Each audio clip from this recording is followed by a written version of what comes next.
नए साल की शुरुआत से ही बिहार की सियासत में बड़े बदलाव के संकेत मिलने लगे हैं। नीतीश कुमार की कुर्सी संकट में है और ये अब नीतीश कुमार को भी समझ में आने लगा है। और जेडीयू के नेताओं के बदलते बयान भी बता रहे हैं कि अब जेडीयू और बीजेपी का रिश्ता किसी भी दिन टूट सकता है। अमित शाह के बयान और लालू के न्योते के बाद से बिहार की सियासत पूरी तरह से बदलती दिखाई दे रही है।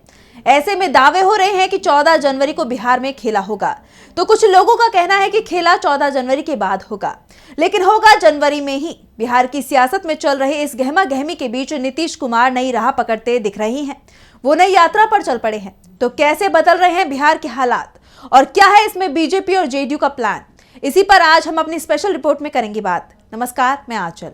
पहले चिराग पासवान और इस बार पीके। क्या बीजेपी ने नीतीश के साथ खेल करने की तैयारी कर ली है? नीतीश बेहद सधे अंदाज में आगे बढ़ रहे हैं। वो बीजेपी की रणनीति पर पैनी नजर बनाए हुए हैं। लेकिन 16 दिसंबर को अमित शाह ने जब कहा कि बिहार में सीएम का फैसला बीजेपी संसदीय बोर्ड करेगा, इसके बाद से ही बिहार की सियासत में तूफान आ गया। नीतीश की नाराजगी की खबरें आना शुरू हुई। उसके बाद इंडिया गठबंधन हरकत में आ गया। नीतीश के करीबियों से बातचीत शुरू हुई। फिर लालू यादव के करीबी भाई वीरेंद्र सिंह का बयान सामने आया, जिसमें उन्होंने नीतीश कुमार को साथ आने का न्योता दे दिया। कहा कि साथ में आए। जेडीयू और आरजेडी समाजवादी परिवार से जुड़ी है। लेकिन अब जेडीयू की तरफ से भाई वीरेंद्र सिंह के बयान पर जवाब नहीं आया, तो लालू यादव ने खुद कमान संभाल ली। और लालू ने जब कहा कि नीतीश साथ आते हैं तो हम उन्हें माफ कर देंगे, हमने उनके लिए अपने दरवाजे खोल दिए हैं। उसके बाद से ही बिहार में जेडीयू नेताओं के बयान बदल गए। इस बीच बीजेपी को भी इस बात का एहसास हो गया कि नीतीश कुमार फिर से पलटी मारने की तैयारी में है और बीजेपी की तरफ से जेडीयू में बड़ी सेंधमारी की कोशिश शुरू हो गई। अब बीजेपी के नेताओं को नीतीश की जगह लालू ज्यादा पसंद आ रहे हैं। बीजेपी एक बार फिर से नीतीश के साथ 2020 वाला खेला करने की तैयारी में है। नीतीश को कमजोर करने का प्लान सामने आ गया है। यानी बीजेपी की तरफ से इस बार नीतीश को किनारे लगाने की तैयारी है। भले ही बिहार में सरकार आरजेडी बना ले, महागठबंधन सरकार में आ जाए, लेकिन बीजेपी इस बार किसी भी हाल में नीतीश को सत्ता में नहीं आने देगी। पहली कोशिश तो यही चल रही है कि महाराष्ट्र जैसे नतीजे बिहार में आए, यानी जेडीयू की तुलना में बीजेपी करीब 3 गुना ज्यादा सीट ले आए। इसके लिए जरूरी है कि जेडीयू के उम्मीदवारों को चुनाव में हरवाने का काम किया जाए और इसकी कोशिश भी शुरू हो गई है। बीजेपी के वरिष्ठ नेता और पूर्व सांसद हुकुमदेव नारायण यादव का एक बयान सामने आया है। उन्होंने कहा कि अब आने वाले वक्त में लोग वोट देंगे। 60 से 70% युवा लोग वोट करेंगे। हमारी पीढ़ी के लोग तो अब ज्यादा बचे नहीं हैं। जो नई पीढ़ी के लोग हैं, चाहे वो किसी भी जाति के हों, वो आने वाले चुनाव के लिए आत्मचिंतन करें, आत्मविश्लेषण करें, आत्मशोधन करें और अपनी आत्मा के प्रकाश में खोजें कि उनको कैसा बिहार बनाना है। इस बिहार ने कांग्रेस का राज देखा, लालू राबड़ी का शासन देखा, फिर 18 साल से नीतीश के राज को देखा। इसमें पिछड़ावाद है या सवर्णवाद है, हिंदूवाद है या मुस्लिमवाद है, सामंतवाद है या साम्यवाद है, पूंजीवाद है या समाजवाद है। मैं खुद ही इस 18 बरस में नहीं समझ पा रहा हूं। बिहार में एक सर्वे हो रहा था, 6 महीने में समय बढ़ते बढ़ते अब मार्च में होगा। क्यों? नीतीश की सरकार में क्या हुआ ये समझ में नहीं आ रहा है। वो कैसे काम कर रहे हैं, अगर बीजेपी के वरिष्ठ नेता ही नहीं समझ पा रहे हैं, तो साफ है कि बीजेपी और जेडीयू के बीच कुछ भी सही नहीं चल रहा है। नीतीश सरकार पर तीखा हमला करते हुए हुकुमदेव ने कहा कि नीतीश कुमार की सरकार में अच्छे काम भी हुए हैं। शिक्षा के क्षेत्र में हुआ, लड़कियों की शिक्षा के लिए हुआ, उनको ड्रेस दी गई, उनको सुविधा दी गई, शराबबंदी की गई। लेकिन विकास के और भी काम है। रोटी, कपड़ा और मकान मांग रहा है हिंदुस्तान। इस सब पर सोचना चाहिए था। किसानों की हालत खराब हुई है, उनको देखने वाला कोई नहीं है। राजस्व के मामले में कोई खाता बही है नहीं। बिहार में राज कौन चला रहा है पता ही नहीं चलता। मैं लिखता रहता हूँ 2025 में क्या होगा पता नहीं। डॉक्टर लोहिया कहते थे, जिंदा कौम 5 साल इंतजार नहीं करती है। 20 साल तो देखा लोगों ने। इसका मूल्यांकन कौन करेगा? एक पक्ष तो सिर्फ लालू का जंगल राज ही रटता रहता है।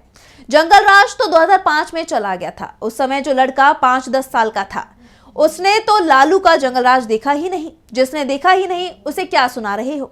आज जो युवा है, उसने नीतीश कुमार का राज देखा। उसने लालू यादव के समय में जंगल राज था या मंगल राज था, उसने देखा ही नहीं। हुकुमदेव के बयान से साफ हो गया है कि अब नीतीश कुमार कुछ भी कर ले, लेकिन बीजेपी उन्हें सीएम नहीं बनने देगी, चाहे तेजस्वी यादव ही क्यों ना सीएम बन जाए। तो दूसरी तरफ जेडीयू ने भी संकेत दे दिए हैं कि अब वो बीजेपी के साथ ज्यादा वक्त तक सरकार नहीं चलाएगी। नीतीश कुमार और जेडीयू एमएलसी गुलाम गौस ने आरजेडी से गठबंधन करने के साफ साफ संकेत दे दिए हैं। उन्होंने कहा कि लालू प्रसाद यादव और नीतीश कुमार के बीच बड़े भाई छोटे भाई का रिश्ता है। दोनों इस रिश्ते को निभा भी रहे हैं। दोनों ही नेता समाजवादी परिवार से आते हैं। पहले दोनों नेता आंदोलन में साथ काम कर चुके हैं, साथ में सरकार में भी रहे। अब परिस्थिति क्या बनती है ये देखना बाकी है। जेडीयू विधायक महेश्वर हजारी ने भी इसे लेकर जो बयान दिया है वो भी संकेत दे रहा है कि बिहार में बड़ा खेला होने वाला है। राजनीति में कोई भी स्थायी दोस्त या दुश्मन नहीं होता, ये हालात पर निर्भर करता है। समय समय पर हालात के हिसाब से फैसले लिए गए हैं। हालांकि अभी हम एनडीए में हैं।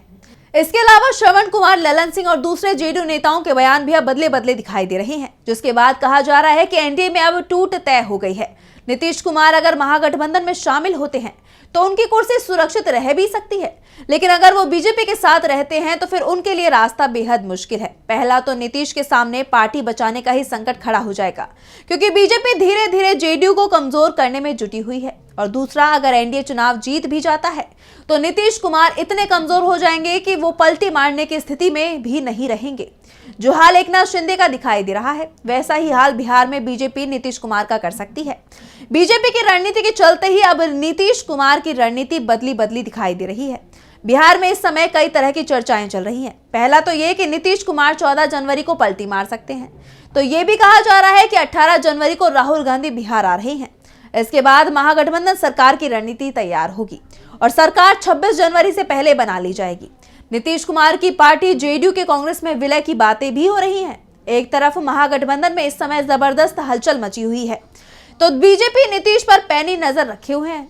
कहा तो यहां तक जा रहा है कि इस समय ईडी की टीमें भी बिहार में सक्रिय हो गई हैं। बिहार में बदल रहे समीकरणों पर इस समय सभी की नजरें हैं। और दूसरी तरफ नीतीश कुमार अब बिहार प्रगति यात्रा के दूसरे चरण की शुरुआत कर चुके हैं। वैसे पहले तो यह भी कहा जा रहा था कि अमित शाह, जिनके बयान के बाद से ही बिहार में सियासी हलचल मची हुई है, वो बिहार आने वाले थे। लेकिन अब उनका कार्यक्रम बदला जा रहा है, क्योंकि अमित शाह से अगर नीतीश कुमार मुलाकात नहीं करते हैं तो फिर ये माना जाएगा कि बिहार में नीतीश की पलटी की जो चर्चाएं चल रही हैं वो उस पर मोहर लग जाएगी। तो फिलहाल के लिए हमारी स्पेशल रिपोर्ट में बस इतना ही। अगर आपको हमारा वीडियो पसंद आया तो लाइक करें, साथ ही हमारे चैनल को सब्सक्राइब करें। नमस्कार। हमारे चैनल से जुड़े रहने के लिए YouTube पर टाइप करें DB लाइव, सब्सक्राइब बटन को क्लिक करें और बेल आइकन को दबाना न भूलें, ताकि खबरें आप तक पहुंचती रहें। देखते रहिए DB लाइव, क्योंकि यहाँ हैं खबरें लगातार।